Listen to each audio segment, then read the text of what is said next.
Ellison here, publisher of New York Moves magazine.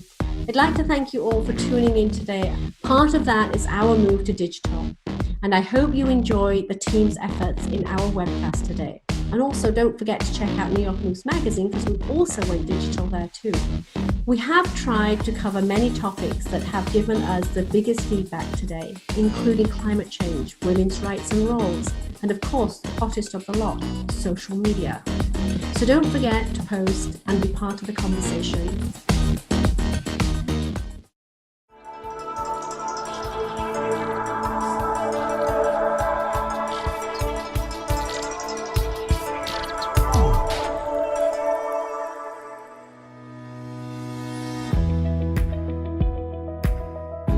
Thank you, ladies, for joining us this morning at our 6th annual Moves Powering Forum. We're really excited about this year. We went virtual, and the topic of discussion today is climate change and sustainable you.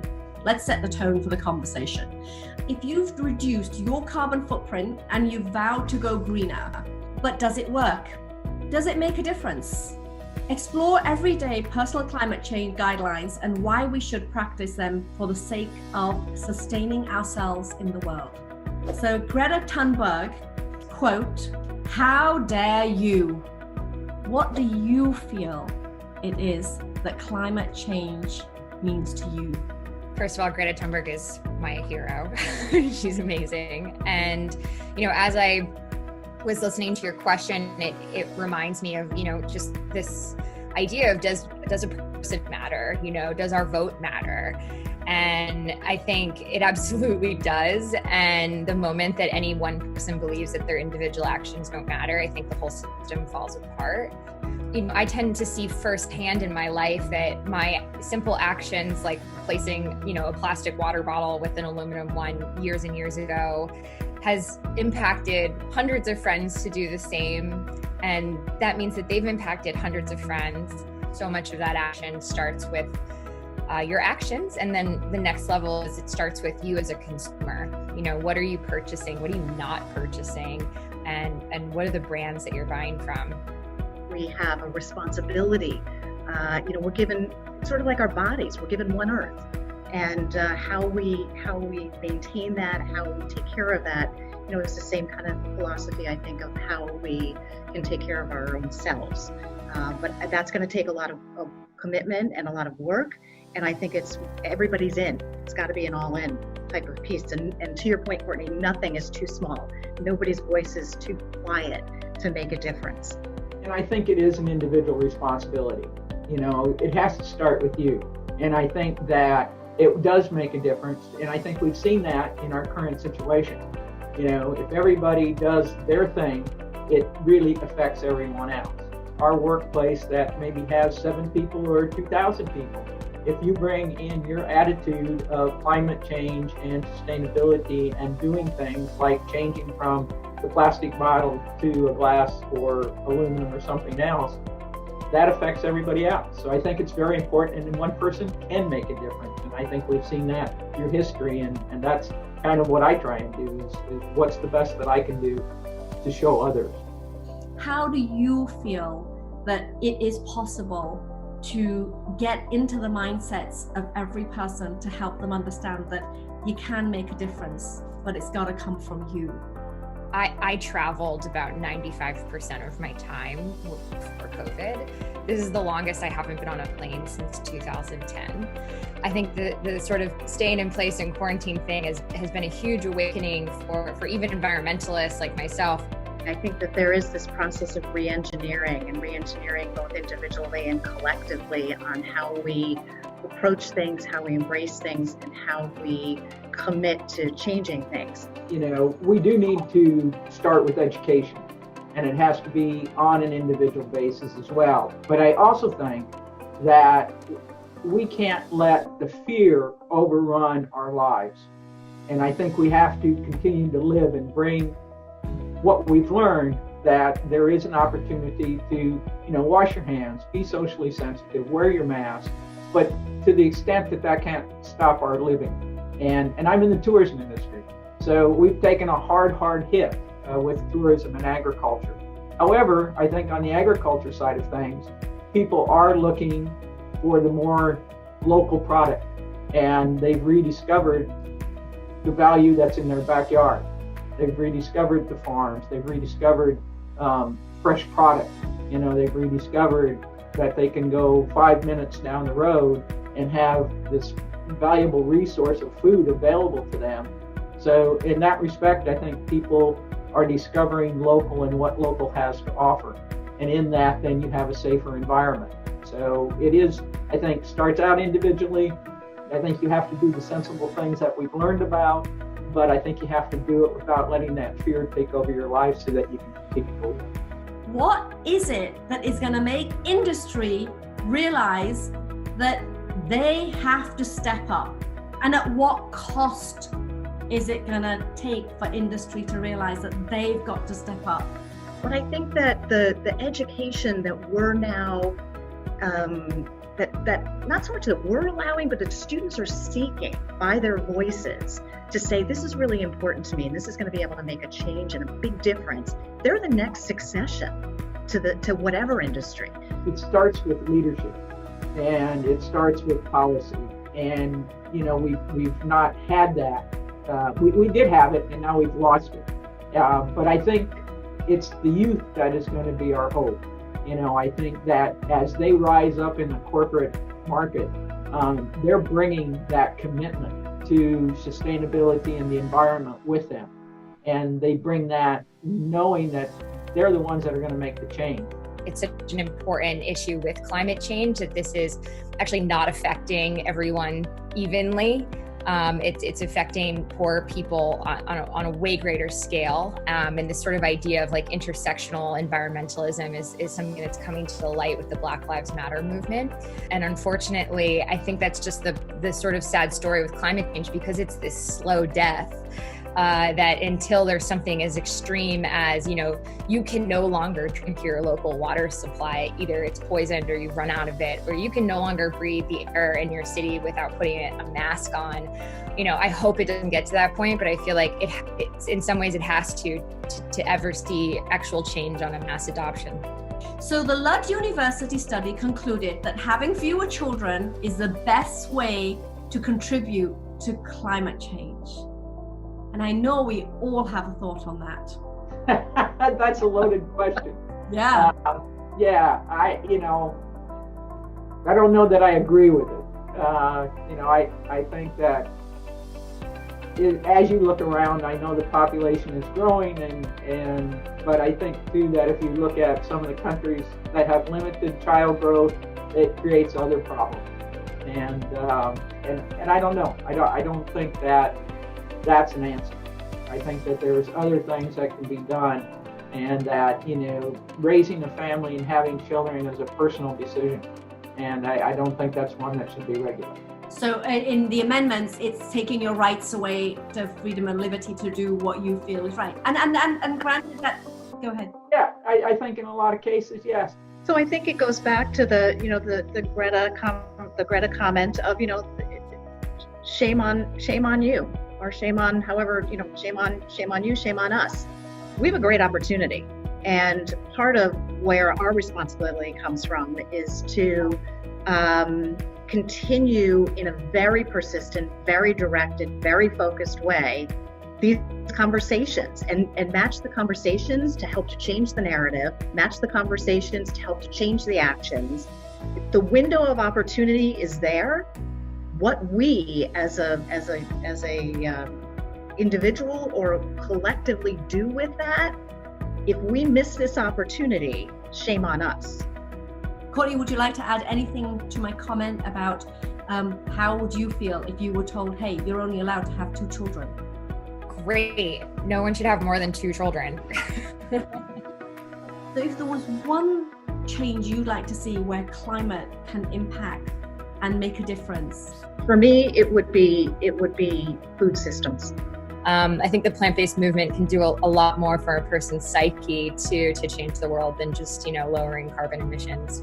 Looking at your local production and what your local footprint can provide for you would be very important. And I think if we do that, then I think it has a rolling effect across the nation and the world.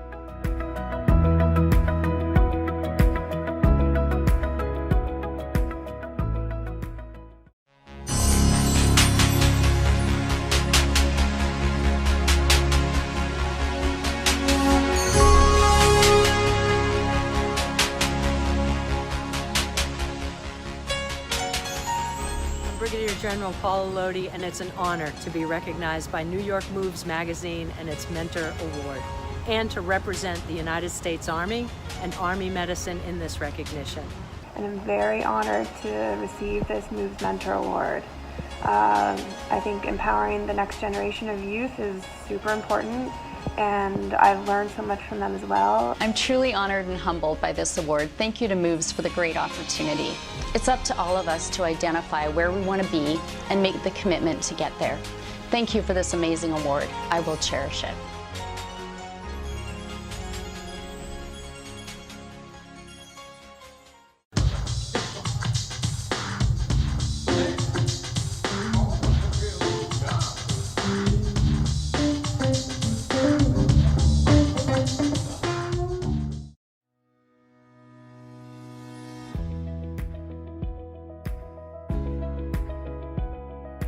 Hello, everybody. Thank you for joining us today. My name is Cindy Chin, and I'm the moderator for today's New York Move session on Chart Your Own Destiny.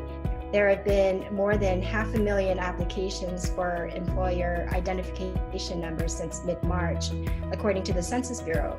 My first question to you is, which industries have seen the largest growth in female entrepreneurs, and why do you think that is?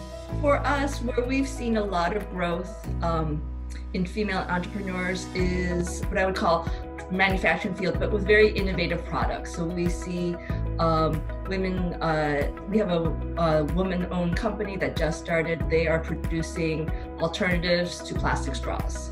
So these are biodegradable straws. They're going into that. Also, we're seeing people go into food and beverage manufacturing. We have actually a fair number of female farmers in our county. And so we're seeing them enter these traditional fields, but with new and innovative products. What is inclusive about the Air Force is at the beginning of them joining, we ensure that they are trained and educated and continually being educated through leadership. At each role and position that they enter, we give them more training and more leadership skills. Everything that we do is an understanding that when they join, we are actually giving them a skill, if it's 4 years, 6 years, or 20 years, because we know that they're going to advance or move on further with outside the Air Force. That's what we prepare for, we encourage, and we continue to make it happen. So are you seeing more people coming to you for training and specific aspects of training? It's all levels, absolutely. They come in, have it be with the young airmen, the enlisted force, to where they want to actually get their education because they're unable to get on the outside, or they just don't want to go into student loan debt, and we offer them that, to where already educated individuals, have it be from bachelor's, master's, PhDs, and even physicians and doctorate levels. But we still give them extra education. So it really depends on the individual. Every country has primary sectors where they produce either products or offer services. And oftentimes, and typically the women business owners of the country will be in alignment with the major heavy industry sectors that are specific to that country or to that region. So it really is diverse. We've had a lot of our manufacturers pivot and provide those products. And we have, for example, we're very strong in food and beverage, and we have a lot of distilleries up here, and a lot of our distilleries pivoted to provide hand sanitizer. Do you see or do you feel that access to startup capital is still subject to archaic gender inequality challenges? What would you say to a young female entrepreneur who's sitting at home and has an idea right now? I would say go for it. But, in that process, to build your team. So for any entrepreneur, and especially for female entrepreneurs, I think it's important to build that critical team. Most of the commands in the Air Force have created a women's symposium where all the women come together, different career fields, different echelons, have it be enlisted, officer, Corps. We've all come together and we talk about our experiences. We talk about what we can do. Like Elizabeth said, networking, it's the same kind of thing. Preparing while we're in and preparing once we're going to leave the Air Force. What are some of the lessons that you can share that you've learned of this? Obviously, it's all across the board. A lot of things have been canceled for 2020. There were expectations. Air Force recruiting actually has developed the Aim High app. So it's already on iTunes or App Store, and you can download it. That gives you the opportunity to put your information in there, put your location, your highest education level, and then find the recruiter, and then you can start virtually.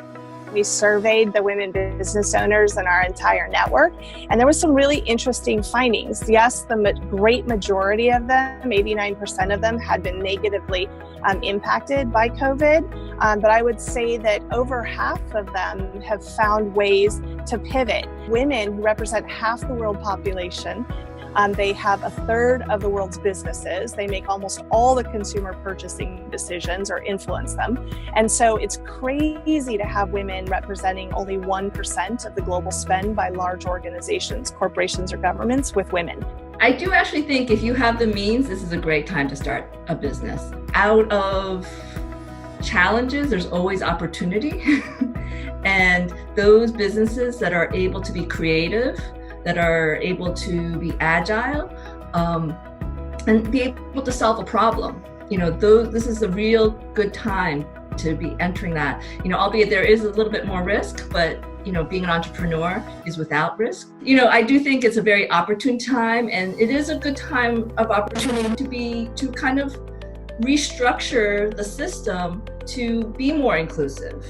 Have you seen connecting in the digital space impacting everyone in learning?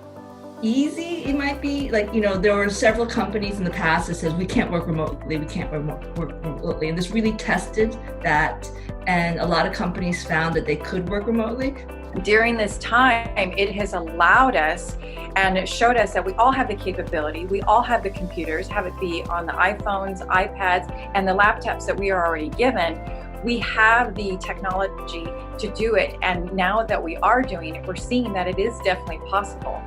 Are you seeing these interactions online? Is this the Zoom, the meetings now are new normal? It is, just like Sarah and Michelle mentioned, it's the new normal. This is kind of a quick rapid fire. What do you say advice to the 2020 graduates who are finishing up their graduations now online and not in a big ceremony that we probably all went to? I would say always stay curious. I would say within the Air Force is your own. It is truly a brave new world, and you need to be brave and embrace the opportunities in front of you and create new opportunities and dream really big.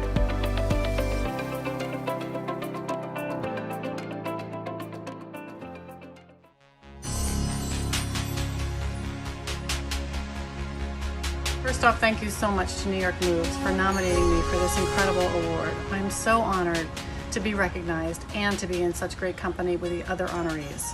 Now more than ever, all of us need to lean in, lean on one another, reach out, and pay it forward. So thank you again, and I hope to meet all of you in the not too distant future. Our greatest contribution as women, as front runners, as leaders, is to pass on that ability to mentor, the ability to watch and help other people grow. Thank you so much to Moves Magazine and all of the folks that have made this just an outstanding experience for me.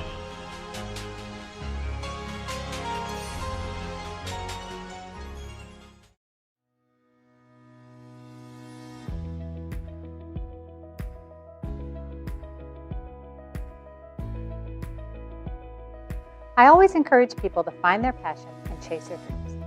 My passion for flying drove my dream of being a fighter pilot. If you are going to chase your dream, you need to develop determination, because people will tell you no along the way. Personally, I have had so many opportunities since I joined the Air Force. My hard work and determination enabled me to take advantage of those opportunities. Class of 2020, I challenge you to dream big, stay determined, and seize every opportunity you encounter. When you follow your dream, you will often encounter obstacles or barriers. This is where determination becomes a major factor. When you get knocked down, you need to get back up with even more determination than before. You dust yourself off and come up with a new game plan. While it is nice when others believe in you, that will not always be the case. You need to believe in yourself. You must develop the resolve to persevere in the face of adversity. It goes without saying that 2020 has been a unique year, with unexpected difficulties and unforeseen changes to our daily lives. Now, more than ever, we need to build our resilience.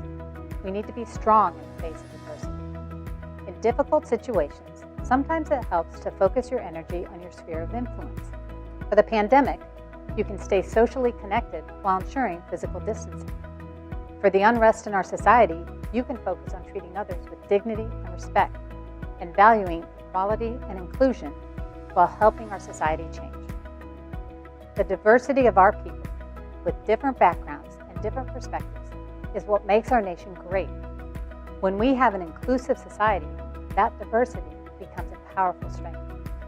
This is where you, the graduating class of 2020, come in. You are our future leaders, and you will shape and guide the future of our nation. This is your moment. Seize this opportunity. I wish you all the best as you embark on your journey to the future. Congratulations. Congratulations to the graduating class of 2020. Bravo. Here we are. I'm sure this is not the way that you expected to be celebrating this milestone in your life, but that's pretty much it for right now. So let's talk about the positive aspects of what this is.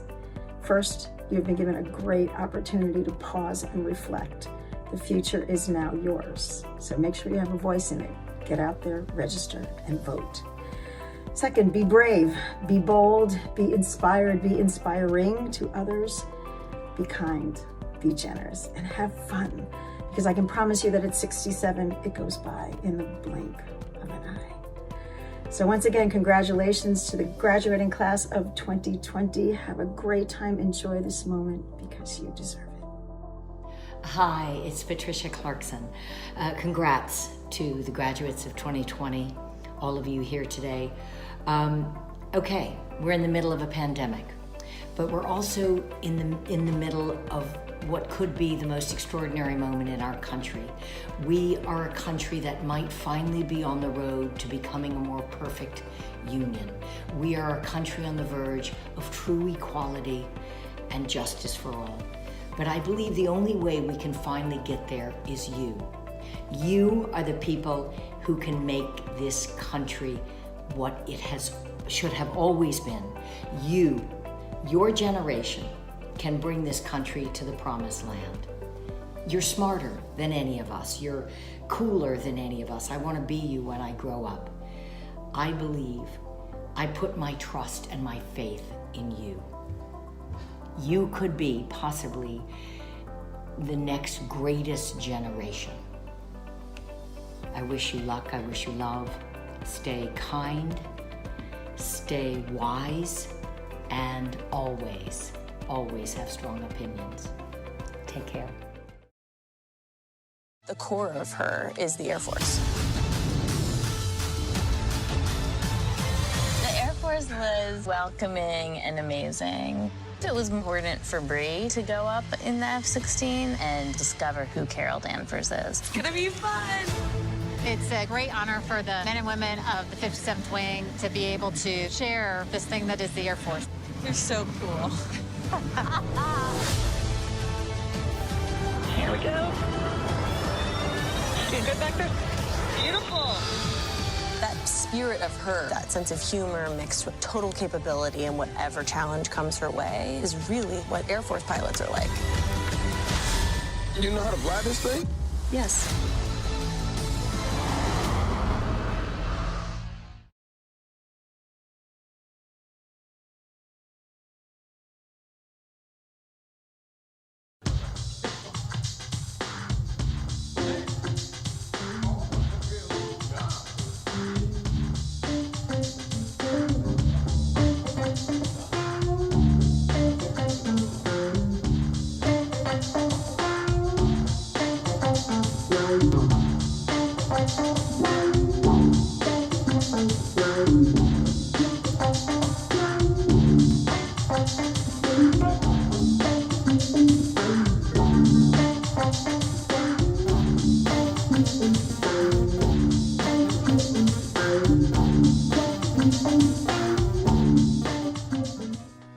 Magazine, in its 6th annual forum event, would like to welcome our young ladies today that are going to participate in an amazing discussion about women as change makers. I'd like to just throw that question out and just get a sense of how everybody feels about where a woman's role is today in society. And what is it that is missing with everybody understanding the role that we play where society is concerned? Unfortunately, I think there's still a lot of firsts that are happening, and we often hear, when are we going to stop saying the first woman to blank? We're still working on that. There's a lot of great strides to be made, but I think when we talk, as far as progress, it's relative. I think, especially in the Air Force, it's ebbed and flowed. Women have been flying airplanes, for example, for the past 70 years. At the dawn of the Air Force in the 40s of World War II, women started flying airplanes. That's the WASPs. And women have been flying airplanes since then, but maybe not in as great of numbers as we've hoped. But we've seen all of our combat roles open up to females, which I think has been a tremendous stride for us as a nation, and just giving us that opportunity, whether or not you want to take it, having the opportunity, breaking down those barriers has been monumental for progress for us. I also think seeing is believing, right? And so we need to put a spotlight on those women who are in the traditionally male-dominated positions. The advertising world and the film world to at least bring one woman into the mix if you have a project.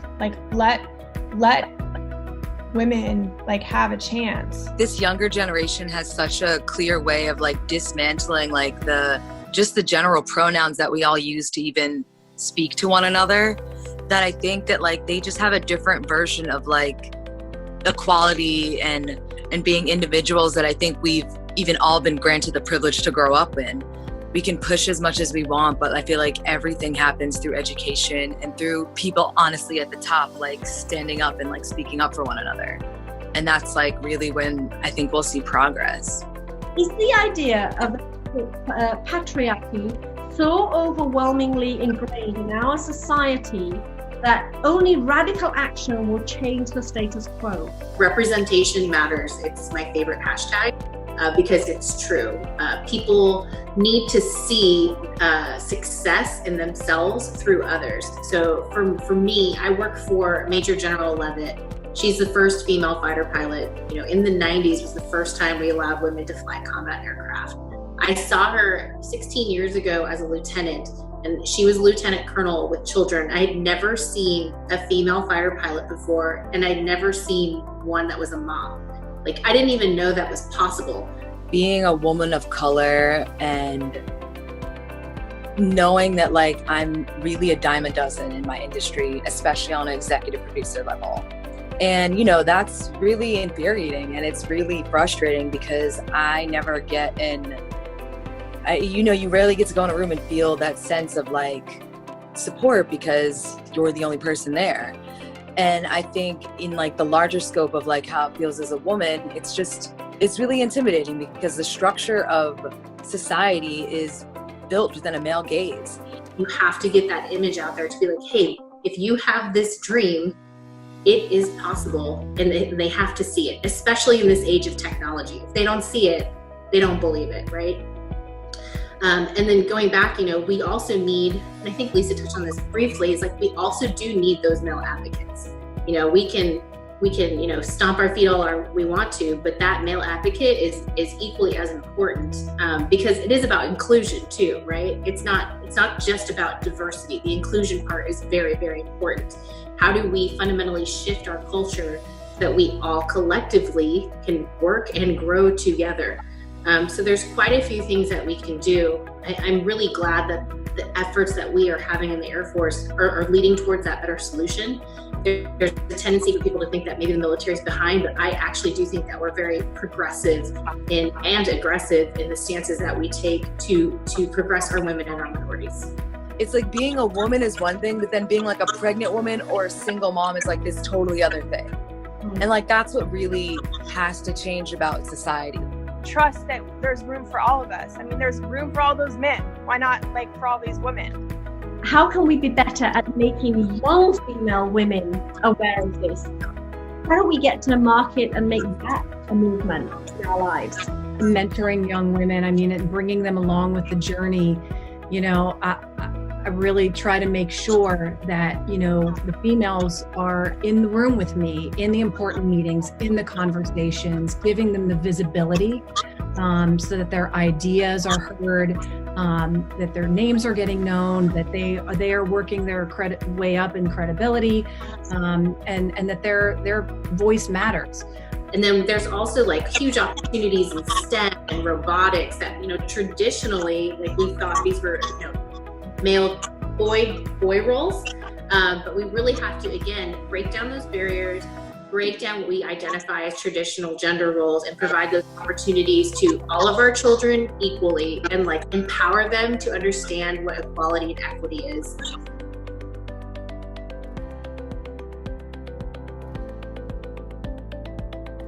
So breastfeeding, for example, is sometimes taboo, but it needs to be normalized. It's a fact. Like, it just happens. It happens to everybody. Like, it's what women's bodies do when you have babies. And, you know, for us, it breaks my heart to hear Elias, you know, talk about like pumping in a stall. You know, now we have Department of Defense policy that says like every workplace will have a lactation. But I believe we have to be mindful that it's so ingrained in people that like they're not thinking in this new direction. So it's just about, hey, guess what? That was sexist. That was racist, what you just said. And like, I'm not going to be mad at you for it. I'm going to tell you why. And this is like how we got to change it. And like, no, like, I'm not going to judge you for it. Let's move on. And if you see yourself, you can see it. That's all that matters. I'd like to add to what Crystal just mentioned, you know, working together. And, you know, I really think women, we're natural connectors, right? Like we go out in the world, it's our first order of business is to connect and to make people feel comfortable. We listen, we lean on each other, you know, in this time, you know, that's a must. Countries with women leaders leading the charge, you know, I think it is that listening, the empathy, the compassion, these things that are ingrained in us.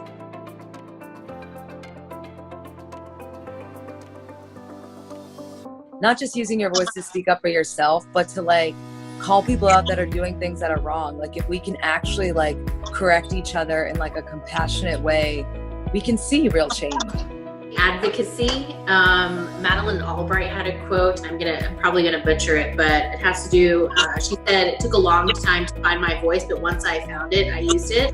You know, the godmother that we've chosen for our newest ship is Reshma Saljani, and she's the founder of an organization, Girls Who Code.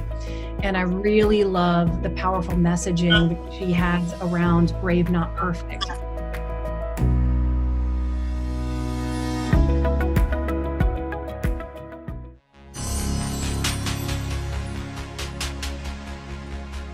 I'm so excited to be accepting this award from my home, my study in New Rochelle, New York, where I've been working for weeks. I would love to be in a room full of powerful women right now, but I feel your spirit and your energy even across the airwaves. This acknowledgement is really meaningful to me. So thank you so much to New York Moves for this award. I'm honored to be honored by the Power Women Forum as a Moves mentor. If you're wondering about women's votes over the next 100 years, how about we all focus, for starters, on the next 5 months, so that when November rolls around, we can all vote to actually make a difference.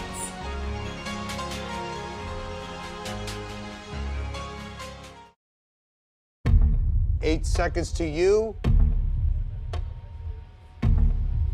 Cue her. Good morning. I'm bringing you some sad and upsetting news. And while I don't know the details of the allegations, she's throwing me under the bus. Mitch Kessler, my co-host and partner of 15 years, was fired today.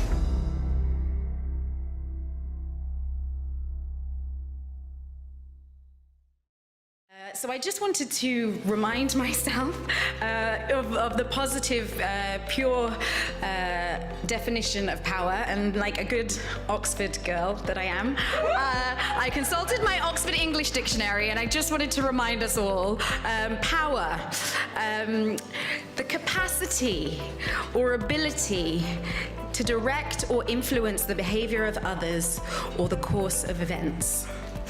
And to me, just reading those words again reminded me that we are all able to change the course of events, and that is so inspiring to me, and I just wanted to just take a moment just to take that in.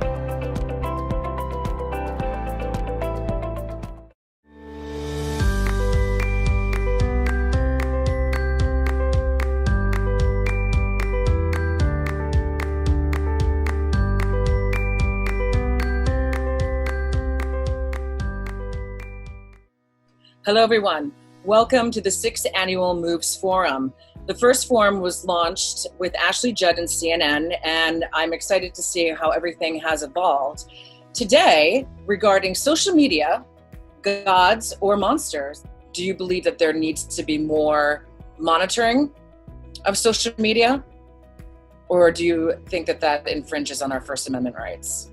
With respect to regulations on social media and monitoring, and then particularly as it pertains to younger people and issues of bullying, I think there are two things at play here. In terms of our rights to express ourselves, I'm with Gifty in that we should all have that opportunity to express ourselves, and then it's up to the consumer as to what it is that we consume. I'm not a tech wizard, so I'm not sure how this would work with respect to bullying, but if there was some way to sort of flag bullying language that is being posted, especially on young people's accounts, I think, when I was a kid, bullying was to your face. You saw the face of your bully. In the age of social media, people hide behind their television, behind their computer screens, and behind their cell phones. There have been initiatives from alt-right forums to spread targeted harassment onto people within the LGBTQ community through social media, and kind of identifying key thought leaders and influencers in the LGBTQ community, in the Black and Brown communities, and harassing them en masse to the point of fatigue, so that they are either leaving social media or causing harm to themselves. And this is something that is coordinated and a real initiative that people are promoting and supporting on other forums. So if there was a way for Facebook, Instagram, Twitter, and so on to intervene and stop some of that targeted harassment from occurring, absolutely, I think it is well within their right and very much needed. What were the positives that came from having social media or having a digital platform during a pandemic? Me personally, during the pandemic, I have found that definitely I was on social media a whole lot more. But I realized that within myself, because I try to have a balance on how long I stay on social media and what I do consume. So when I realized that, I had to kind of pull back just to keep my balance. And it's a little bit harder when you're at home for a longer period of time. My relationship with social media during the pandemic was sort of a bit of a roller coaster ride. Hey, nobody's getting back to performing until 2021. Why don't we launch our show virtually? So we did a complete remodel of our business plan in terms of what this show was going to be. And we realized that with social media, we have a captive audience. The only way for people to consume music right now is online. I saw the sort of sad part of it that made me depressed, and then I saw the flip side of it that actually just really encouraged me. It has been really hard to plan things super far out into the future. Especially in March and early April, things kind of seem to be shifting day by day, sometimes hour by hour.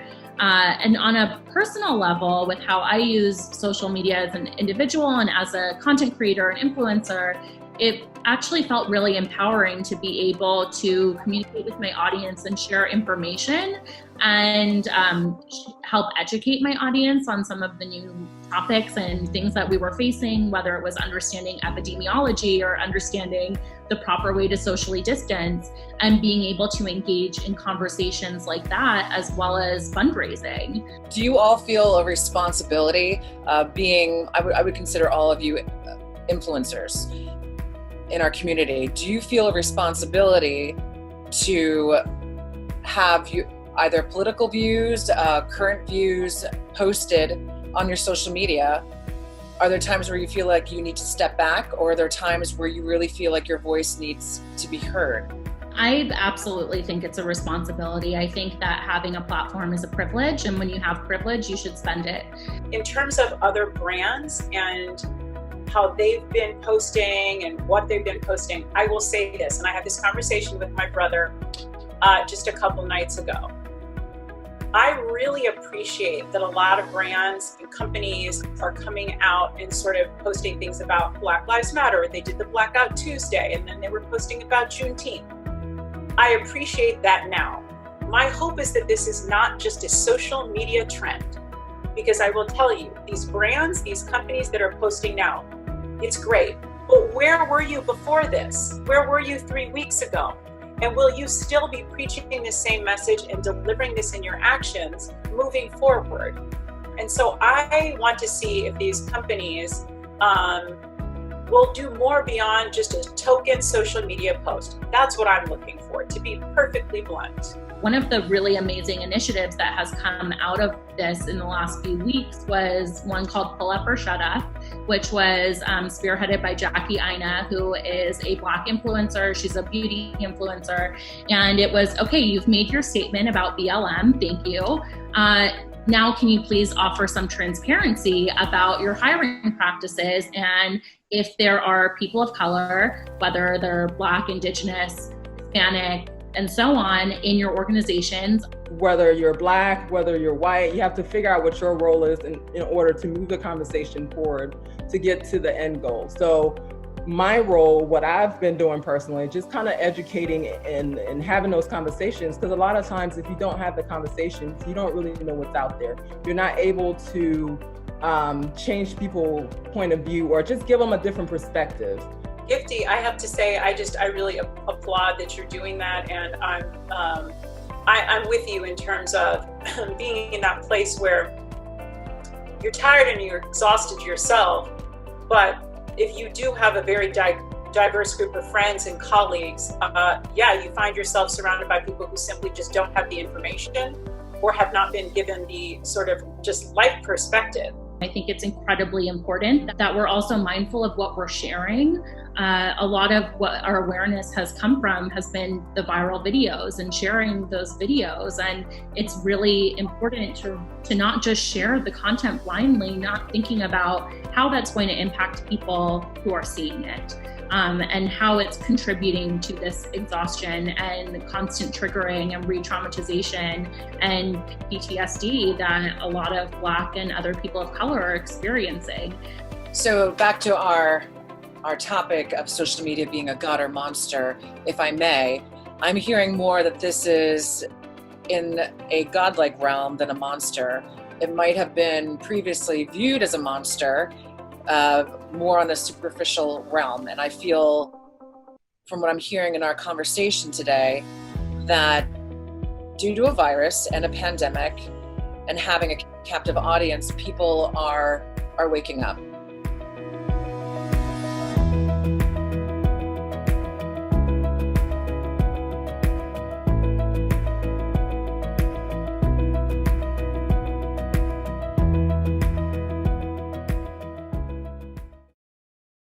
Hi, Muna Ellison, publisher of New York Moves magazine here. Well, how much fun was that? I hope you enjoyed our forum as much as we enjoyed making it. I'd like to thank everybody that contributed both on and off set, and we hope to see you all soon. Please stay safe.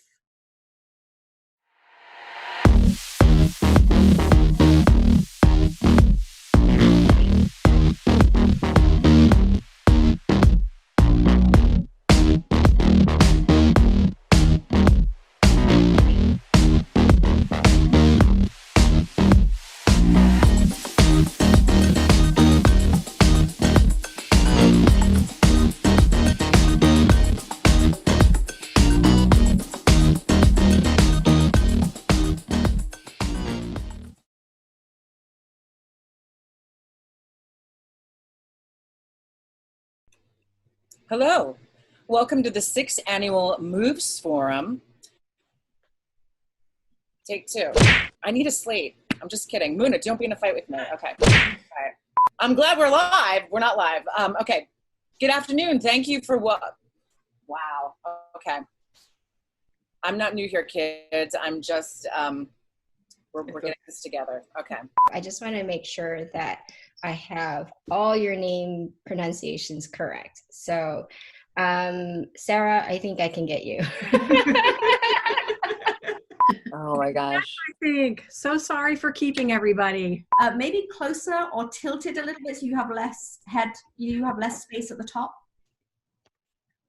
Okay, first of all, I'd like to, I should start again. Today, I'm very excited to join, I'm sorry, let me just start over. Thank you for joining us this morning. My name is Cindy. Oh, I don't even know if it's morning. Aaliyah, can I throw this at you? Yeah. I mean, I think that progress is really gonna come when it's like something that's Can you hold on one second? I have movers in my office. And just one second. Okay, and I'll move my light directly. Okay, fantastic. Any adjustments, do it now. Well, to your discussion there. Kathy, I actually just noticed that my email was still bouncing in. Okay. Courtney, I'm going to join you with the coffee until we can't join anymore. You know, being an entrepreneur is without risk, I hope they edit that word.